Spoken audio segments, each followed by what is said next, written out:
The hidden harm, how toxic jobs may damage the mental health for Black women. This video is for Black women in toxic jobs. May is Mental Health Awareness Month. So I wanted to talk more directly about mental health and ways that a toxic job may impact your mental health. And I want to share a little bit about how the toxic job impacted my mental health as well. So if you don't know me already, I'm Dr. Kamani. I'm a licensed clinical psychologist, a toxic job survivor, and more importantly, I'm a toxic job liberator for Black women. So I talk on my channel a lot about ways to support you. I share information, I share resources. And today I'm going to be a little bit more personal about my own experiences being harmed in a toxic job. Now, as you're watching this video, you might really relate to me, particularly if you are working in a helping profession, just as I am and was. So I'm a psychologist. I'm no longer at the toxic job. I resigned about 2 years ago.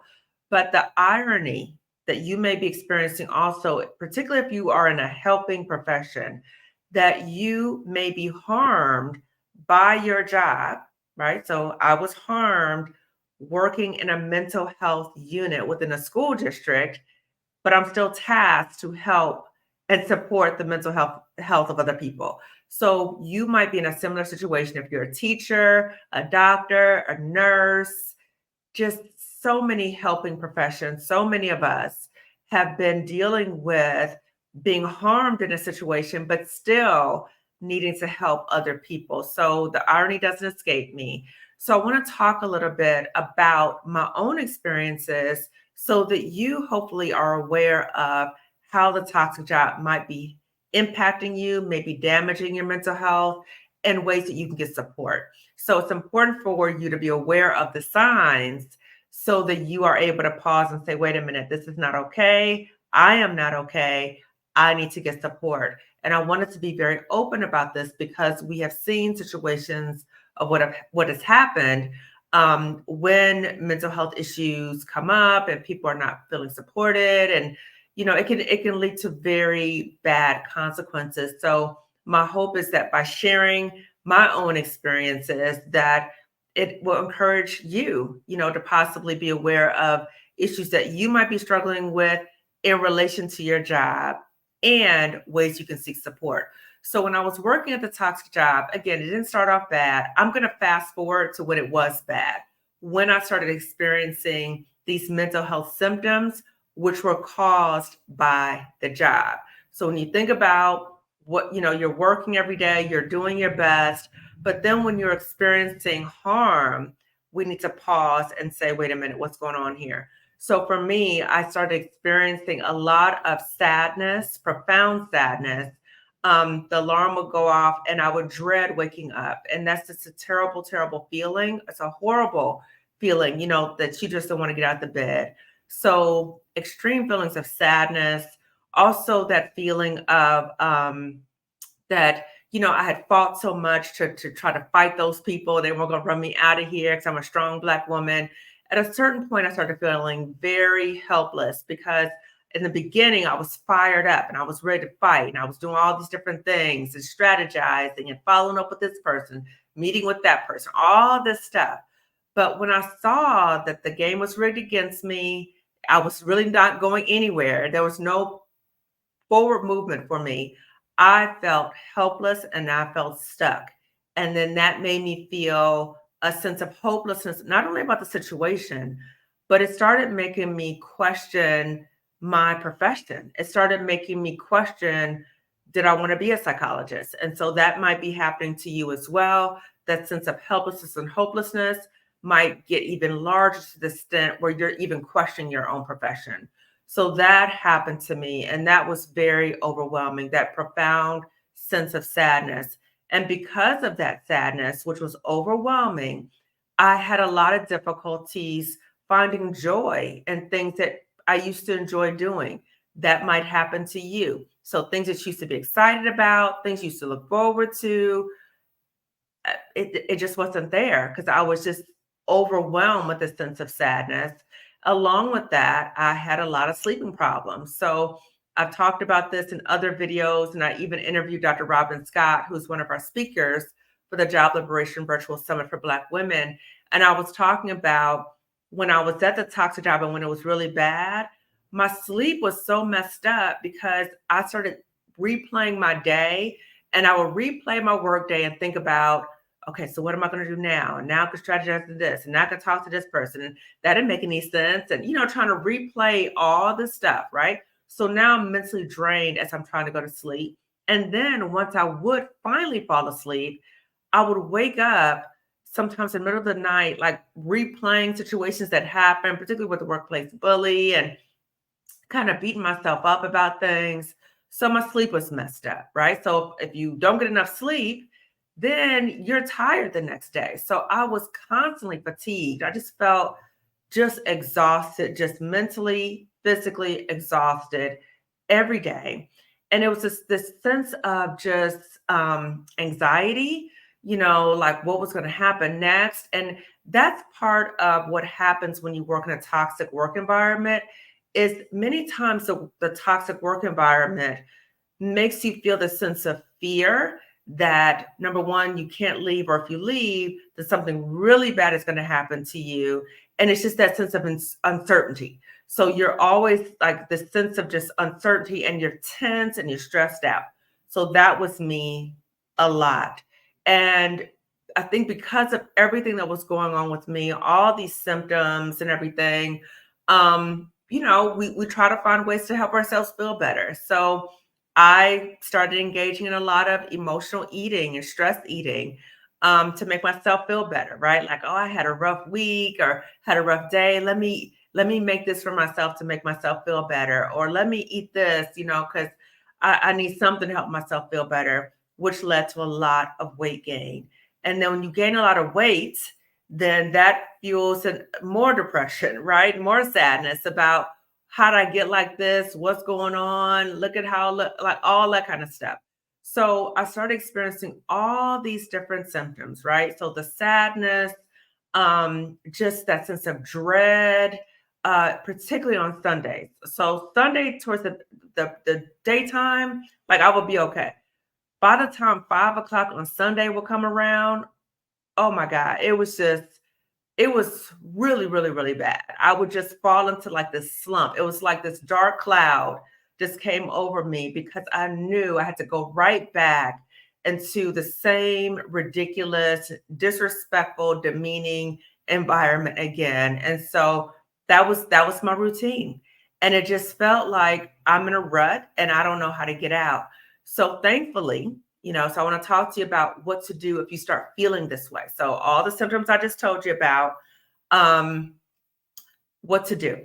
So during that time, thank God, I was in therapy, right? And with a Black woman and talking to her about what I was going through. And she was able to really help me identify ways that the job was making me sick. And when I was going through that really, really, really bad stuff at the job, it was right around the time I was going through something else in my personal life.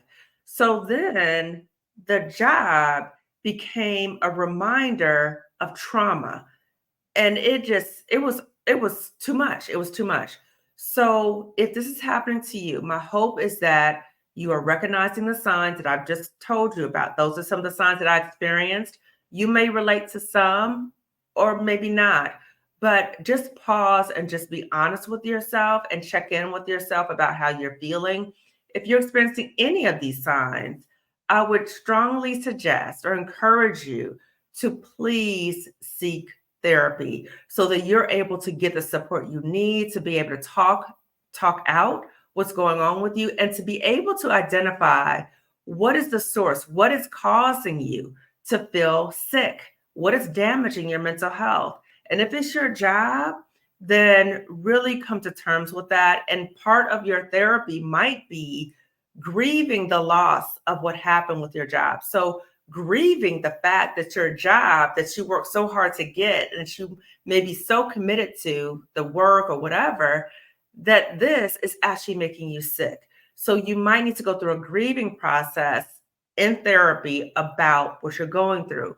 But the importance is, number one, recognizing what you're going through and seeking therapy, so you can reality test about what's happening with you and get the support. So please go to therapy. So once you identify the therapist, maybe start, please go consistently. So if you need to find a therapist, I do have a video, which I'll put in the description section, about how to find a Black therapist. There's different resources that are available, again, which is in the video.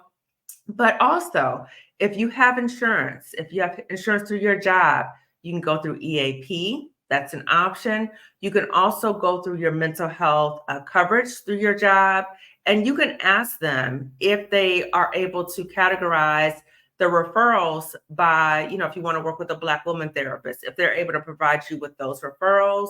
There are also online directories such as Therapy for Black Girls, Black Female Therapists, Psychology Today. With Psychology Today, a lot of times therapists have videos, like little videos that they kind of introduce themselves. You can kind of get a flavor of how they are. So that's an option as well. So I know I have a video up on my Psychology Today profile. So just start looking at, maybe asking people that you're close to, if they're in therapy, who is their therapist? Can they give you any referrals?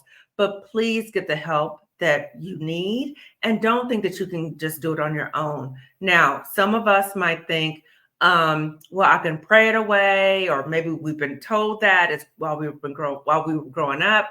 Yes, spirituality is very valuable for us, for many of us, for healing.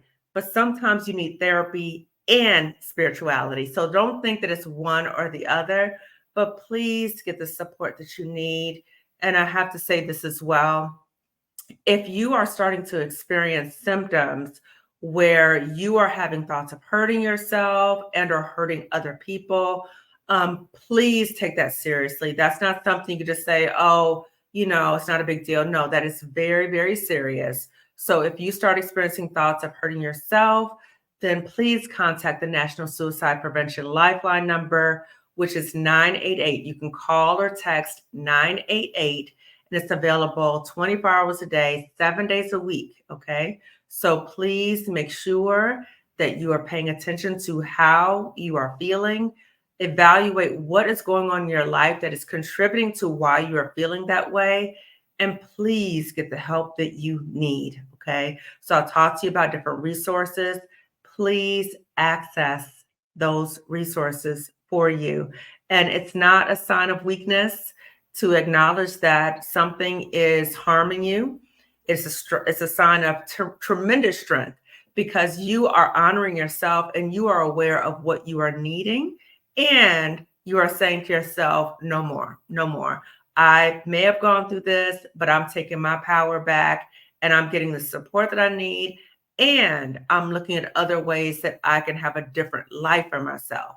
So if you're a Black woman and you are recognizing that it is the job that is making you sick, just like for me, if you are recognizing that, then come to the Job Liberation Virtual Summit for Black women, which is May 18th and 19th, where we're going to talk about the mindset issues that might still keep you at the job, like the fears and all those concerns, but also how to replace your income, the actual how. So not just go get another job. We're going to talk to you about how to do that, how to replace your income, not only get another job, but what are your other options, and what are your options for health insurance, retirement, and life insurance, because those are often the main things that keep us at a toxic job. And we're going to talk about so much more. I'm just giving you an overview, but you're going to be learning from other Black women who've gone through these jobs and who've left and who are doing well. So these are the speakers for the Job Liberation Virtual Summit. So we're going to kick it off with Stephanie Perry, talking about her book, Job Detox, but also how to detox from a toxic job. It's very important. So again, information about the Job Liberation Virtual Summit and registration is in the description section. The link is in the description section. And you can also sponsor a Black woman to attend the summit. So if you're coming and you're like, you know what, my sister, my mama, my friend needs to come, my cousin, you can sponsor her too. So you can do that by emailing me, and my email information is in the description section as well. But remember, really honor yourself and know you deserve better. And it's nothing to be ashamed about, in terms of our mental health is important. We need to really value that and honor that as much as we honor our physical health. Okay. So a job can impact your physical and your mental health. So be aware of that. Okay. So I'm signing off. If you haven't already given this video a thumbs up, please do so. Also, please share this video with at least 2 other Black women. And if you haven't already subscribed to my channel, please do so and turn the notification bell so that you will be notified when I upload another video or when I go on live. Okay. So I will see you later. Take care. Bye-bye.